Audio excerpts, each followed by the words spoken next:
Irmãos, bom dia, a graça e a paz, nosso Cristo ressuscitado. Vou deixar aqui uma mensagem sobre aquilo que já se cumpriu, né?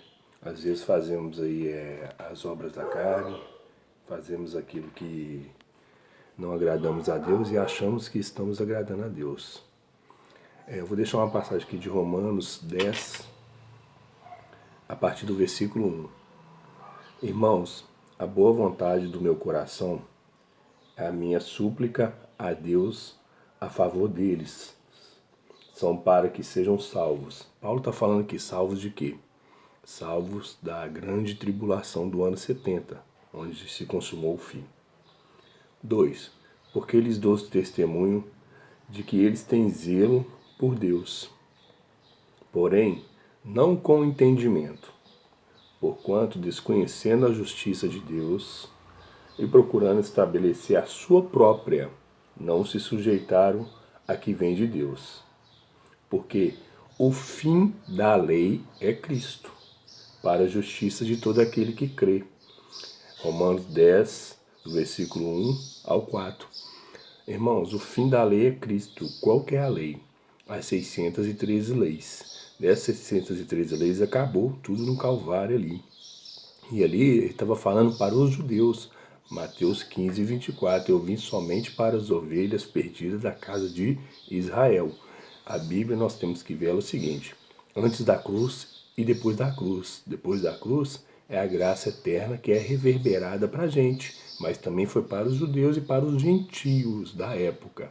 Mas antes da cruz não tinha nada para gentios. Depois da cruz teve para gentios. Só que era da época e se reverbera nos dias até hoje de Romanos a Filemão para a gente. Amém? Agora eu vou aqui em Mateus 11, 28, para que agora nós vamos exemplificar essa passagem aqui que eu falei para vocês aqui. Eu estou na JA, Nova Almeida Atualizada, e na Bíblia de Genebra. Amém? Vamos aqui também em Mateus agora 11, 28. É um versículo conhecido, mas ninguém nunca te explicou. Pastor, não vou te explicar isso não. Então vamos aqui, abrindo aqui a Bíblia de Genebra, Mateus 11, 28. Vinde a mim, todos os que estáis cansados e sobrecarregados, e eu vos aliviarei. Tomai sobre vós o meu jugo, e aprendei de mim, porque eu sou manso, humilde de coração, e acharei descanso para a vossa alma. Porque o meu jugo é suave e o meu fardo é leve. Por que na época da lei, Jesus falou isso para os judeus, que o meu jugo é suave e meu fardo é leve? Ele veio somente, Mateus 15, 24, para as ovelhas perdidas da casa de Israel. Somente quer dizer o quê? E depois ele fala no Mateus, aqui antes ele fala no Mateus 11, 28. Vinde a mim, todos vós está cansados e sobrecarregados. Cansado de quê? Sobrecarregado de quê? Das leis de Moisés. As leis, elas subjugavam o povo de uma tal maneira que as pessoas elas não viviam da forma que elas queriam. De forma nenhuma, elas viviam sob o jugo da lei. Eram 613 leis. Então vamos lá. São 613 leis, são 248 dos ossos do corpo humano e 365 do ano. Somando as duas, dá 613 leis. Então, era 248, você deve fazer, e 365, você não pode fazer, não pode fazer. Então, se você errasse uma, o judeu errasse uma das 613 leis, ele era condenado por todas as outras. E qual que eram essas leis? Comer pão, beber suco, a Páscoa judaica, que hoje eles falam que é Santa Ceia, isso é uma heresia, maldição. Está falando em Gálatas sobre a maldição de fazer isso. Você já viu Paulo nas cartas dele tomando essa Santa Ceia? A Páscoa judaica com os gentios? Você não vê, só olhar nas cartas. E aí, essas 613 leis subjugavam o povo. Então, por isso que Jesus falou isso. O meu jugo é suave e o meu fardo é leve. Não vou impor isso sobre vocês, porque eu sei que vocês não darão conta. Então, em Romanos, que nós acabamos de ler, O fim da lei é Cristo. E depois que Jesus ele foi crucificado e ele ressuscitou e o Cristo verteu na cruz, depois nós já nascemos batizados. Então por que que provoca agora esses batismos aí nessas águas aí? Outra heresia também, tá? E por que que não cumpre o resto? Né? Vamos cumprir o resto. Se sua mulher tiver naqueles dias, joga ela fora da sua casa por 7 dias que ela está imunda. Se seu filho for rebelde, leva ele no meio lá dos pastores e manda apedrejar. Porque cumpre só a do dízimo, a do batismo, né? Dessa Páscoa judaica aí, que é o que eles falam que é Santa Ceia. E não cumpre o restante. São 613. Então o fim da lei é Cristo. Romanos está falando, não sou eu, é Romanos que está falando. Então quando a gente entende isso, a gente sai fora dessas arapucas aí e eles não vão te explicar dessa forma que eu estou te explicando. Quem está falando aqui, irmãos, aqui é a Bíblia, tá? Eu tenho outros dicionários que é aqui, ó, é a Bíblia. É a Bíblia que está falando, não sou eu. Tem pessoas aí que já pararam de conversar, que não querem bater papo. Só que eu estou esperando os pastores explicar isso aqui para os seus fiéis, tá? Esses dito pastores, não existe mais esses donos, pastores, mestres, profetas. Isso foi para preparar o povo para o grande dia do ano 70. No ano 70, na primeira era cristã, que ali veio o fim ali. Veio ali com o general Tito, seu pai Vespasiano, tá? Número de homens, 666. O alfabeto judaico, as letras do alfabeto judaico, eles não se identificavam pelo o nome, então eles colocavam números. Então tem uma somatória que dá 666, que era a besta do Apocalipse, era Tito ali, Nero César. Então assim, ninguém vai te explicar dessa forma, tudo já foi cumprido. 70 vezes 7 semanas de Daniel. 70 vezes 7 semanas, 490. 490 menos o período interbíblico, silêncio de Deus, 420. 420 dá 70. Então, no ano 70 foi cumprido a numerologia ali de Daniel e foi cumprido tudo ali no ano 70, tá bom?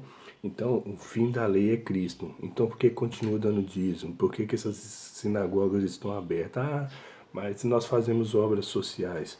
Beleza, então faz o seguinte, para de ganhar esse salário aí, de pagar água, pagar luz nesses prédios aí, que templo, Jesus na época dele não habitava em templo não. Ele chegava lá e chicoteava tudo, ainda mais quando tinha mercadores. E nós estamos vendo isso aí, os mercadores da fé. Tá? Mas antes da cruz é lei, e o fim da lei é Cristo. Depois da cruz é a graça, que é reverberada a nós, mas foi para os judeus e para os gentios também, que a graça é eterna. Amém? Deus abençoe. Tenha um dia abençoado. E os pastores aí, eu quero que me explique aqui, o Romanos, que o fim da lei é Cristo.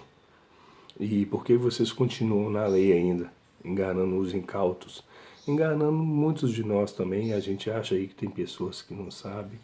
Elas sabem, mas elas querem ficar debaixo do jugo da mesma forma que elas se sentem confortável. O meu papel aqui é desmascarar o sistema, não as pessoas. Amém? Deus abençoe e tenha um dia abençoado. Que a graça de Cristo, o nosso Cristo ressuscitado, alcance a cada um de nós, mas com entendimento. Prestai, pois, o culto racional, não é fantasioso não, tá? E pare de colocar esses Satanás, que eu canso de falar, que é opositor, diabo, que é acusador, e inferno, que é sepultura. Não engane o povo mais com isso. Só leia e pega um dicionário bíblico, é na própria Bíblia, gente. Não estuda em outro lugar, não, é na Bíblia. Teve um esses dias aí, um cão gulosinho aí, falou comigo, ah não, mas Lutero, Spurgeon, não sei o que. Eu falei, tá, eles estão na Bíblia? Não, então pronto. Então não é meu crivo é na Bíblia. Aqui, ó, eu vou falar, eu ia mostrar os livros aqui, mas eu pego como experiência. Spurgeon, de noite com Spurgeon. Eu tive que abrir mão disso tudo aqui. Tá? Não são só esses não, eu tô com uma centena de livros ali. Mas por que eu abri mão disso? É a Bíblia, primeiramente a Bíblia. Pega as coisas boas, valores, ética e aplica na sua vida. E quando você não tiver nada para fazer, vai debaixo do viaduto aí, essa é a obra de Deus. Pega um mendigo aí, põe para tomar banho na sua casa, alimenta ele, tá? E essa é a obra de Deus. Fica dando esse dízimo, essas ofertas para esses pastores aí, para eles ficarem engordando, não. Pega uma pessoa que está na rua e ajuda ela. É isso que é a obra de Deus que reverbera a nós. Tá? Seja cínico. Cínico significa, naquela época dos atenienses lá, que eram os mendigos, os cães da época. Eram os mendigos, fazia bem ao próximo. Então faça isso. Né? Então tem muita coisa que a gente não sabe, que ocultaram de todos nós, e nós continuamos praticando. E por quê? Porque uma pessoa falou, outra pessoa falou, e meu pastor é bonzinho. Ele se fantasia, sabe como? Coloca um terninho, uma gravata, ô meu irmãozinho, minha ovelhinha. Você não é ovelha não, você é filho, tá? E Deus é o teu pai, e ele já habita dentro de mim e de você. Eclesiastes 12:7. O corpo volta ao pó. O que significa isso? É o inferno, é o Hades, o Sheol, que é os nossos sentimentos também, que é a alma, a psique. E o espírito volta para Deus que o deu. Eclesiastes 12:7, é só ler lá. Romanos 10, do 1 ao 4, o fim da lei é Cristo, só ler lá. Mateus 11:28, o meu jugo é suave, o meu fardo é leve. Por quê? Por causa das leis. E não cumpriu a lei. A gente não tem que cumprir esse negócio de lei, não. Tá? Diz comer pão, beber suco, tá? E acreditar nesses cramunhão aí, é só ler Joel. Aí você vai ver quem é um devorador, um migrador. Mateus 24:16. Naqueles dias fujam, quem estiver na Judéia, fujam para os montes. Não existe mais Judéia. Mateus 24:16. Qual monte você vai fugir? Esperando Deus colocar a terra pegar fogo? Não vai não, meus irmãos. Amém? Deus abençoe, que a graça e a paz estejam sobre a vida de cada um. E acordem, acordem que o povo está acordando. Amém? E é do canal O Hélito Somente a Graça. Quem quiser seguir, fica à vontade. Deus abençoe e fiquem na paz.